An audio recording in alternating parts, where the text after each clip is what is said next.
Hello everyone, welcome to my YouTube channel. जैसे कि आपको पता है हम रिलेशन फंक्शन की रिगार्डिंग सीरीज़ कर रहे हैं मल्टीपल चॉइस क्वेश्चंस की।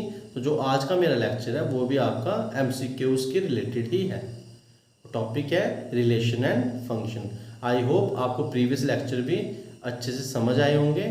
अगर आप में से किसी ने प्रीवियस लेक्चर मिस कर दिया तो पहले प्रीवियस लेक्चर देख ले, तभी वो आगे लेक्चर कंटिन्यू कर पाएगा, अच्छे से समझ सकेगा। ठीक है, तो हमारा फर्स्ट क्वेश्चन आपके सामने है।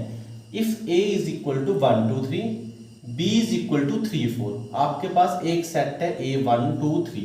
ये मेरे पास ए है जिसके पास कौन है 1 2 3, बी है 3 4। आपके पास दूसरा सेट है जिसके पास क्या है 3 और 4। तो इन दोनों सेट में आपको एलिमेंट्स दिए हुए हैं 1 2 3 एंड 3 एंड 4। क्या बोल रहे हैं, how many relations are formed from A to B. A to B से आप कितने रिलेशंस कंस्ट्रक्ट कर सकते हो, कितने बना सकते हो। इसके अंदर एक छोटा सा कंसेप्ट स्टूडेंट यूज होगा, वो क्या है आप पहले समझेंगे, फिर मैं आपको ये एमसीक्यू बनाऊंगा।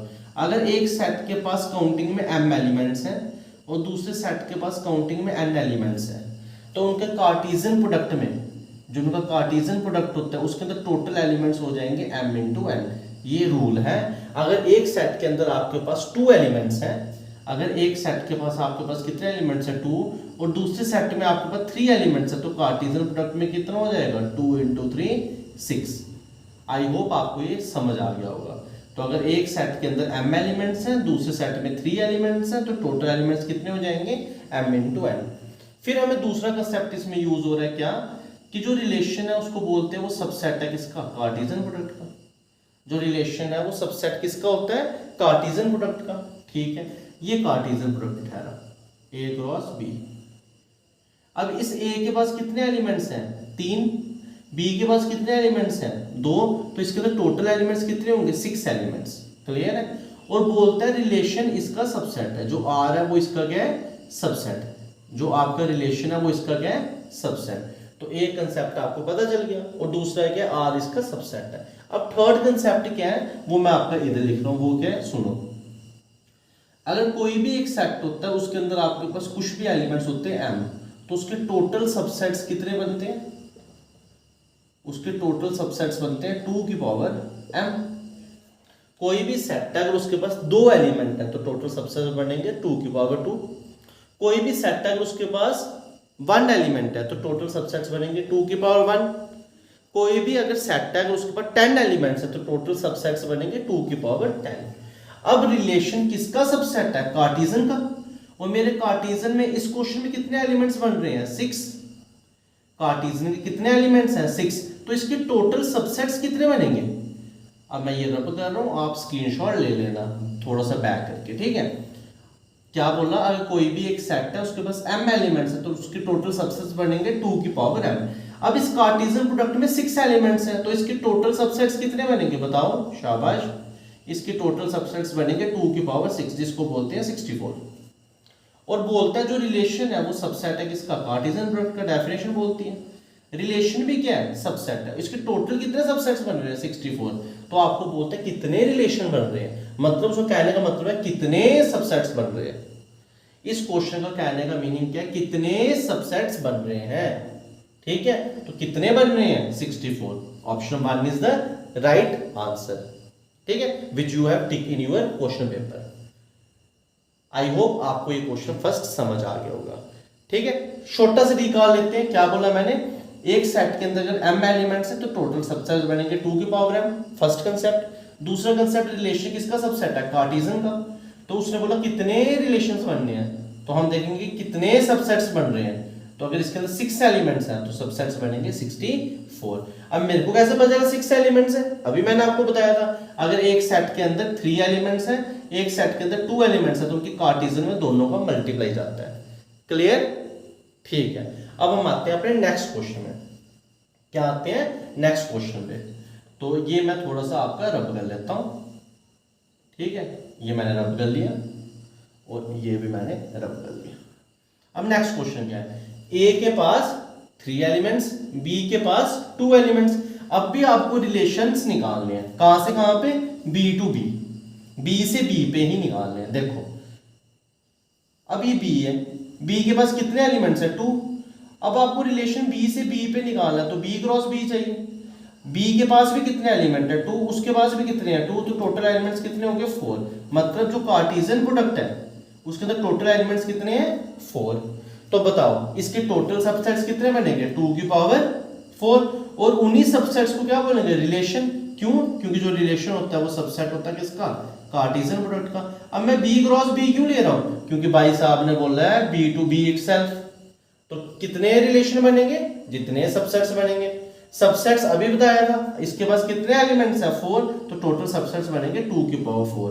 2 की power 4, C is the right answer. Clear है। तो ये आपके 2 एमसीक्यूज। अब ये मैंने आपको टाइप बता दी, इस टाइप पे कोई भी एमसीक्यू आ सकता है। क्लियर है। अब मैं आपको एक छोटा सा क्वेश्चन पूछता हूं, अगर आपके पास नेचुरल नंबर है और इधर भी कितने नेचुरल नंबर, और मैं बोल रहा हूं आपके पास कितने नेचुरल नंबर है, n नेचुरल नंबर्स हैं। कितने नेचुरल नंबर्स हैं, n natural number, n natural number, दोनों के पास n नेचुरल नंबर्स हैं। मतलब अगर इसके पास भी 50 है, इसके पास भी 50 है, ठीक है। तो आपने मेरे को नीचे कमेंट करके बताना है कि इसके टोटल रिलेशंस कितने बनेंगे, total relations n to n कितने बनेंगे। तो मैं देखता हूं आप में से कौन ठीक ठीक कमेंट करके बताता है। तो टोटल रिलेशंस कितने बनेंगे, पहले एलिमेंट काउंट करो कितने, फिर एलिमेंट काउंट करो कितने, दोनों करो मल्टीप्लाई और 2 की पावर में वो कर देना है। तो आप देखो, सोचो और बताओ, ठीक है। आई होप आपको ये लेक्चर अच्छे से समझ आ रहे होंगे, ठीक है। अब नेक्स्ट क्वेश्चंस पे चलते हैं। चलिए स्टूडेंट्स, थर्ड क्वेश्चन पे आते हैं। आपको सेट दिया a इज इक्वल टू 1 2 3 और रिलेशन दिया 1 1 2 2 3 3 1 2, ठीक है। आपको चेक करना है इन चारों में से कौन सा ऑप्शन है। और आपको ये concept reflexive, equivalence, symmetric, transitive, ये मैंने अपना सारे पुराने लेक्चर्स में पढ़ाया हुआ है, आप उधर से देख सकते हो। हाँ, इधर एक वर्ड दिख रहा है आपको, आइडेंटिटी रिलेशन, ये हमने अभी तक नहीं पढ़ा है, इसको डिस्कस कर लेते हैं। मैं आपको एग्जाम्पल समझाता हूँ। जैसे आपके पास एक सेट है 1 2 3, ठीक है। आपके पास रिलेशन दिया जाता है 1 1, फिर रिलेशन दिया जाता है 2 2, फिर रिलेशन दिया जाता है 3 3। आपको चेक करना है ये आइडेंटिटी है या नहीं है। पहले बताओ, ये रिफ्लेक्सिव है, बिल्कुल है। 1 के लिए 1 1, 2 के लिए 2 2, 3 के लिए 3 3, इट इज रिफ्लेक्सिव। तो मैं रिफ्लेक्सिव को टिक कर दूंगा, रिफ्लेक्सिव तो है। क्या ये आइडेंटिटी है, ये आइडेंटिटी भी है। क्यों, आइडेंटिटी और रिफ्लेक्सिविटी की कंडीशन दोनों क्या होती है, सेम होती है। ये आइडेंटिटी भी है, ठीक है। अभी आपको अच्छे से समझ नहीं आया होगा, इसलिए मैं आपको एक एग्जांपल और बताऊंगा। आपके पास सेट है A 1 2 3, आपके पास रिलेशन कौन है 1 1 2 2 3 3 और 1 2, ठीक है। आपके पास जो सेट लिया है वो है 1 2 3 और रिलेशन कौन है आपके सामने मैंने लिख दिया, ठीक है। अब इस रिलेशन में बताओ ये रिफ्लेक्सिव है, आप बोलोगे yes it is reflexive.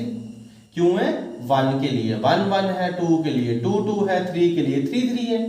Extra हो में कोई मतलब नहीं, मगर ये आइडेंटिटी नहीं है, ये रिलेशन आइडेंटिटी रिलेशन नहीं है। आइडेंटिटी बोलते हैं मेरे को कोई और पसंद नहीं, मेरे को बस अपने ही 3 बंदे चाहिए।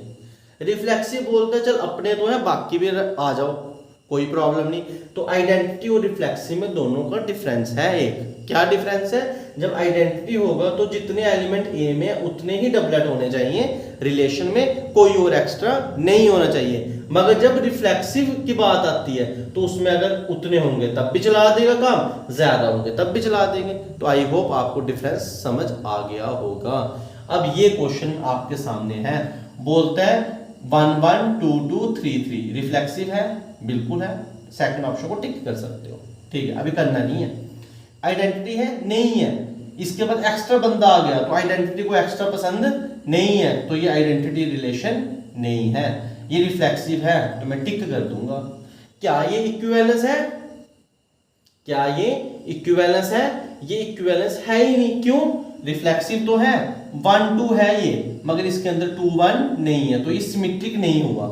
कल मैंने आपको लेक्चर में बताया था सिमेट्रिक क्या होता है, आप पुराने लेक्चर देख सकते हो। अगर जो स्टूडेंट आज वाली वीडियो देख रहा है डायरेक्ट, तो पुराने लेक्चर देखोगे तो आपके लिए अच्छा होगा, ठीक है। तो ये इक्विवेलेंस भी नहीं है, तो क्या मैं बोथ 1 और 2 कर सकता हूं, नहीं। तो इसका करेक्ट आंसर क्या है, रिफ्लेक्सिव रिलेशन।